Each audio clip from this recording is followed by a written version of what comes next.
What's up, gamers? Parallel Alpha's latest balance changes have been applied, and I've got news. Scipi's back.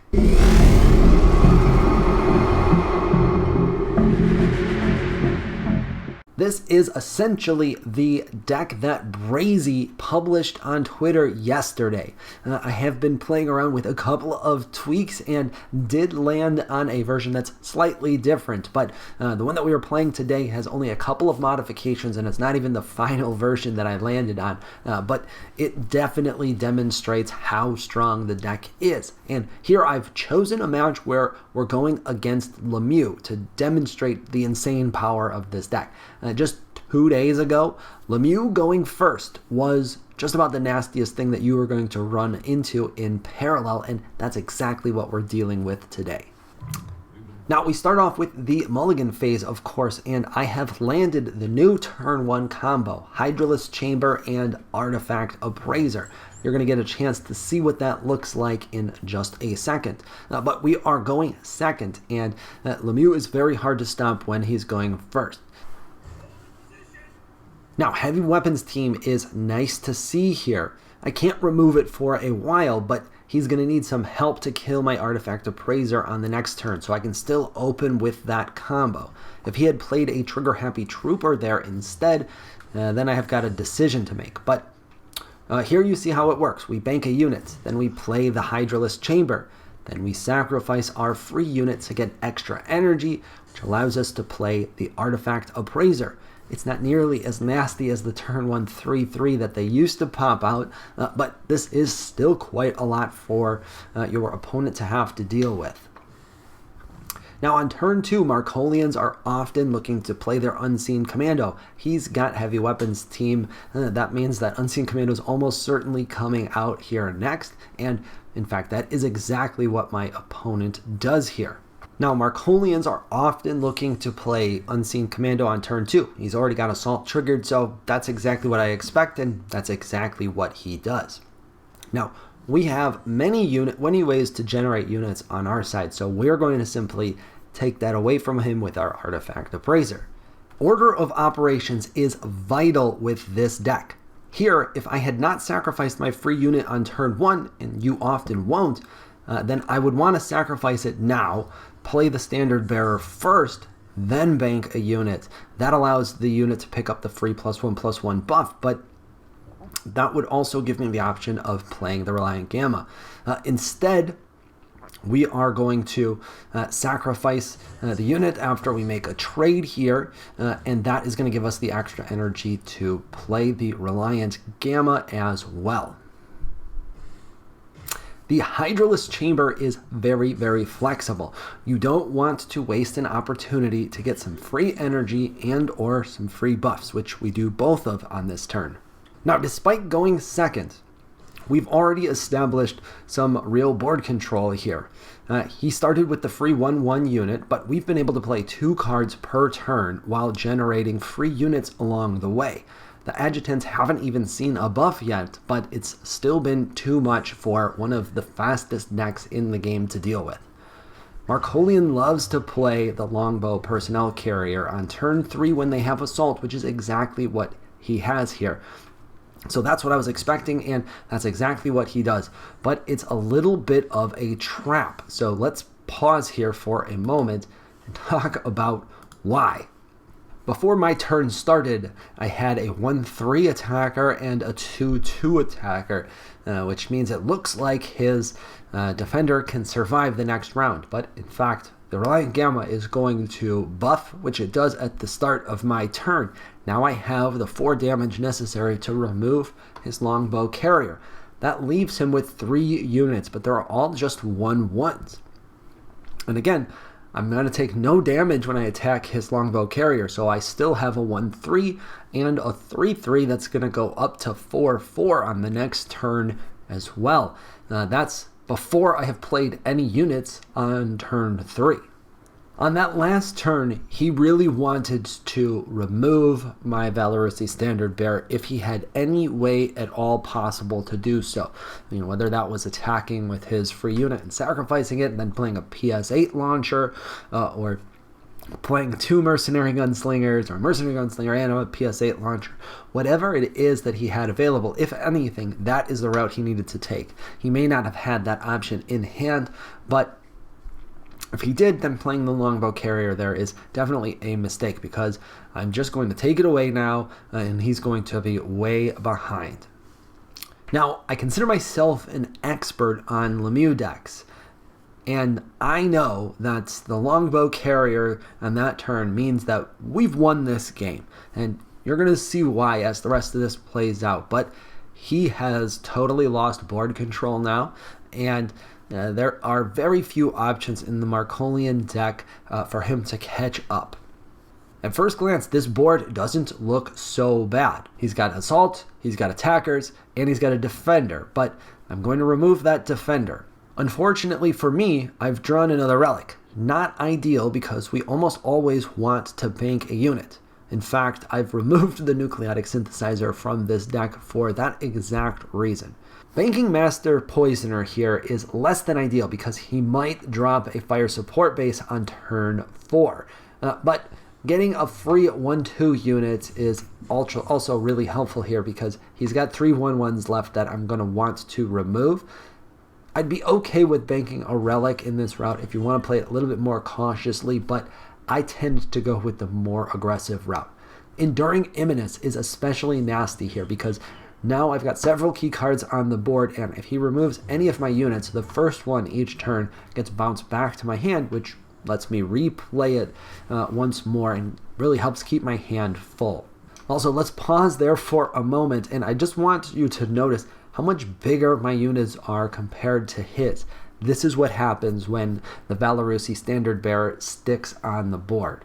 If you're playing against this deck, that first one that you see probably coming on turn 2, you really need to get rid of it as quickly as you can. It's okay if it takes more than 1 round, but the longer it lasts, the worse things are going to get for you. Turn 4, he is going to remove my Reliant Gamma and play the Ironcore Rifleman. But because of Imminence, it gets bounced back to my hand instead. And it only costs me 1 energy to play. So kind of looks like a mistake there, right? But if you flip things around and he removes the Valerusi Standard Bearer, that's actually worse. That means the Reliant Gamma sticks, which gets another buff to 4/4, and I'm still going to just play the Valerusi Standard Bearer very first on this next turn, and it doesn't slow me down very much at all. Now, I could sacrifice my Adjutant here, but I want to bank a Relic and keep my unit instead. That allows me to sacrifice it after I attack. Don't forget that you can do that. And play Seeing Triple plus Reliant Gamma once more. And Seeing Triple is really an incredible combo card in this deck. Anytime that you can play it and trigger 3 buffs or more, you're getting really incredible value. Not only did I play 3 defenders that are going to be hard to clear, but I've also removed his heavy weapons team, so no more automatic assault. And this is a key turn for me to block assaults from him, because he's going to be able to play Lemieux on the next turn. And if he does that, he's going to delete one of my defenders. He'll be able to attack with both of his 1/1 units, because they'll be buffed up to 2/2, and remove the other 2 defenders. That leaves his Ironcore Rifleman free to remove my Standard Bearer without him taking any damage, and we don't want a turn like that to slow us down. So we block his automatic assault and force him to make a more difficult decision here instead. Now, on his turn 5, Artillery Volley is really his only prayer at this point. He doesn't have it because he doesn't play it here, and that means that the game is over for sure. Even though he's currently 5 life ahead of me, he's got a pretty bad turn 5 here, but that is because we took away his very good turn 5 option. Now he's going to play an Unseen Commando plus his Relic, and he's got no assault, so the Unseen Commando is just a 2/1, and that is just not much of a response to the very strong turn 4 that we just had. Now, I have all very useful units in my hand, and the game is well in control, so I don't need to bank a unit here. If the game were tight, I'd need to make a tougher decision. But since I don't need that extra energy on this turn, it's not a problem. And he's going to have no units left at the end of this turn anyways. And that's really one of the beautiful things about this deck, is that it's very easy to get maximum value out of every single turn. On this turn, I play 5 energy to get 2 units and 5 buffs. That's really good efficiency. If I had banked a unit instead, then that same 5 energy is getting me 3 units and 7 buffs. There's just not many decks out there that can keep up with that kind of pace in a mid-round turn.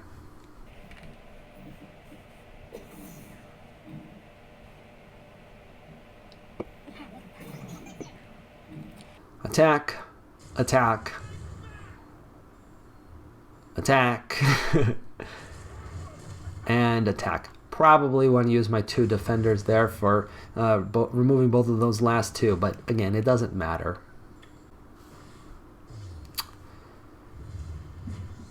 Now, to be honest, JBG is being a very good sport here. Because we're going to see in a second, he doesn't have much of a hand. He's only got 1 card plus whatever he draws anyways. He knows that this is all over, but he doesn't immediately concede. If you happen to see this video, JBG, thank you. Now, we've got the game well in hand at this point, but in a closer match, I would need to be paying attention to the way that I was handing out all of those buffs. That's because you want to be as efficient as possible with the trades that you are making. So, for example, if he had a 3/3 on board right now, then I might prefer to buff a 2/2 clone to get it to 3/3 for a clean trade. But in this case, I already have a clean trade, so I simply increase my attack power elsewhere and make an important unit even harder to remove. Let's pause here for a second, because the game is really over, and the card that I just played is an important one, but didn't get featured in this game very much at all. Mournful Delta, once it's on the board, when any of your units die, you get to draw a card. So that keeps you being able to play at an incredible pace when it is on the field. We only do 1 attack here, our unit doesn't die, so you don't get to see it in action, but that's what that card is. And if this were a tighter match, then me playing that here and then presumably making several trades is really, really powerful. In fact, let's imagine for a second that he's got enough units, or big enough units, that I can lose 6 attackers on this round. I play the Mournful Delta, I attack, it dies, I draw a card, attack, die, draws a card. 6 cards total I get drawn, which means that at the end of my turn I get another card drawn for banking, and another card at the beginning of my next turn. I'll have an 8-card full hand at the end of the turn, and that is even if I emptied my hand here, which I didn't do because that would just be rubbing it in, but I could have activated the Hydraless Chamber there and played the Aegean Subjugate on this turn as well, and in a tighter match, that's almost certainly what I would have done. Let's also talk for a second about another card that didn't come into play in this game really at all. I think I might have banked one earlier, but it's called Drusian Exhorator, and if I had drawn that on turn 5 or here on turn 6, then the game would have been actually literally over instead of just in hand.